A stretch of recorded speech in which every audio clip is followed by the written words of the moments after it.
nasce do amor. É interessante, né? Que a gente está falando aí a respeito do homem de bem, né?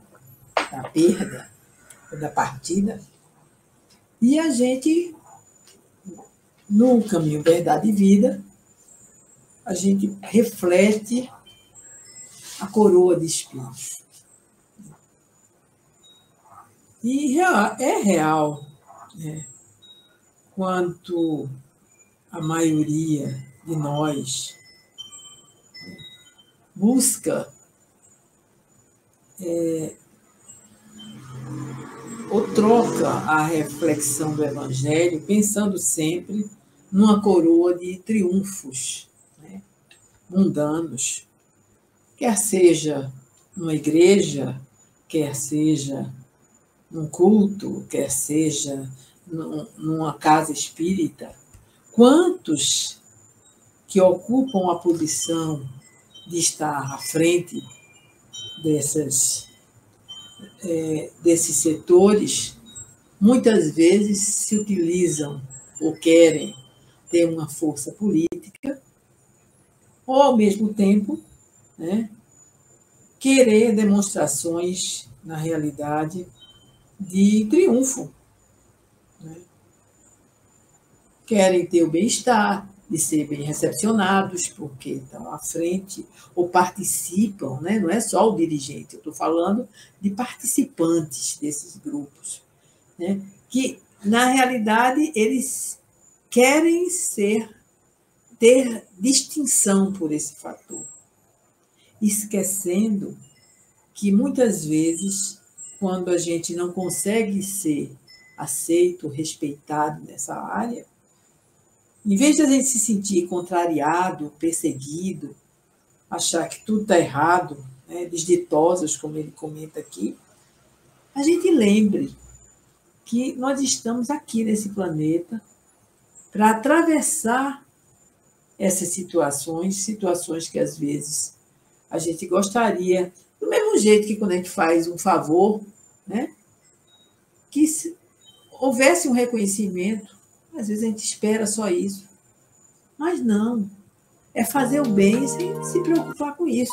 Estar à frente do Evangelho de Jesus não quer dizer que a gente vai estar lá e vai sair tudo a mil maravilhas, que todo mundo vai entender e que todo mundo vai aplaudir, não. Então, esse foi o exemplo da coroa que ele fala, né? Os espinhos que nós vamos atravessar, né? As lições, porque, obviamente, os vencedores, né? Os louros, a coroa de louros, a coroa de rosas, né? Era assim, os vencedores. Mas quem segue o mestre, né, busca vencer o ensinamento para a vida eterna. Né?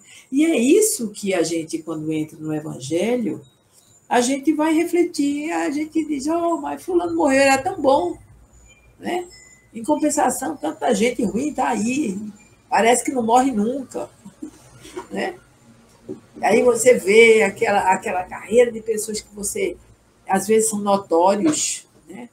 E você vê que passam-se os anos, estão sempre aí na mídia, aparecendo, com poder, com tudo, né? Mas a gente, se prestar atenção real, quanto mais curta a passagem aqui, né? Quando se cumpre suas tarefas, o que a gente vai ficar fazendo aqui? Tarefa cumprida. Se eu vim para resolver algumas coisas, na hora que eu resolver isso, né? Se eu vou para uma loja comprar alguma coisa, já sabendo o que eu quero, né? Eu não vou demorar na loja, eu já sei, já saio de casa. Né? Hoje mesmo, a gente fazer um levantamento de preço em supermercado. Pronto. Né? Então, quando a gente já escolhe, já sabe onde está o mais barato, a gente vai lá, já direto para a outra mercadoria, e a gente não demora. Né? Então, é a mesma coisa. quando você cumpre aqui as suas tarefas, tá? É hora de você seguir. E qual o melhor caminho? É voltar para casa. É que o nosso apego ainda é a matéria. Por isso a nossa grande dificuldade. Apesar da gente escutar, da gente ver, Jesus ter mostrado, meu reino não é desse mundo. Vou preparar o lugar para vocês.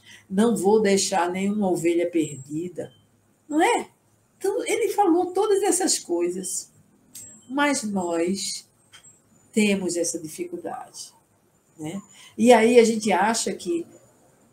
A gente parece que está achando que Deus é injusto por levar uma criança, por levar uma pessoa que cumpre seu papel, né, que foi uma pessoa de bem, poderia ter ficado. Ele poderia ter ficado como exemplo, mas o bom exemplo ele fica, não precisa estar na presença da pessoa.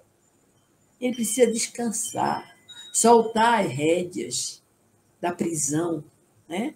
Que a gente, quando vai entendendo o processo reencarnatório, a gente vê a dificuldade que é isso na série André Luiz, a gente tem a oportunidade de ver, Dona Laura, né? Ou seja, quando vai vir, né? Tem que ter um preparo, porque você vai diminuir, né?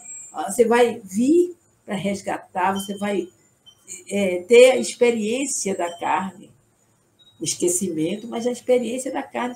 E isso é uma prisão. Né? Aí, resultado, aquele que completa a sua missão, ele volta e faz com que a gente reflita que os nossos entes queridos, ao voltarem, né, tá, eles estão sendo libertos. Né? Então, a gente agradece o tempo que esteve com cada um deles, esperando que o nosso momento chegue. Né? Tá? Porque se a gente ainda está aqui, a gente precisa ainda trabalhar no bem, né? Se restabelecer, se restaurar, né? Se modificar em algumas dificuldades que a gente tem. Né? Obviamente, não esqueçam disso, né? Que quando vem, a gente não é fácil, não. Né? Muito, muito difícil. Às vezes, a gente se reconciliar com nossa essência. A nossa essência divina é pura, mas a nossa mente ainda está muito distante, às vezes. E isso vai dificultar. Então, a gente precisa se trabalhar nas nossas dificuldades. E como é que isso acontece? Nos espinhos, naquelas coisas que surgem às vezes, que a gente diz, mas não é possível, só vem para me atanasar. E, de repente, o que é que eu tenho que fazer aí? Por que é que isso está sistematicamente acontecendo? Então, é esse exercício que não é fácil, que a gente tem que trabalhar. E como é que faz? Com a oração. Né? Realmente, a prece é a única forma que nos dá força para essa travessia. Né? E que a gente esquece. Né? A gente esquece muito, principalmente nas horas de conflito, de dificuldades, a gente tem muita dificuldade de orar e lembrar que é através dessa prece que a gente se fortalece e segue no processo de transformação. Então, essas duas mensagens, para mim, valem para aprender a ter resignação mais quando as coisas ficam difíceis.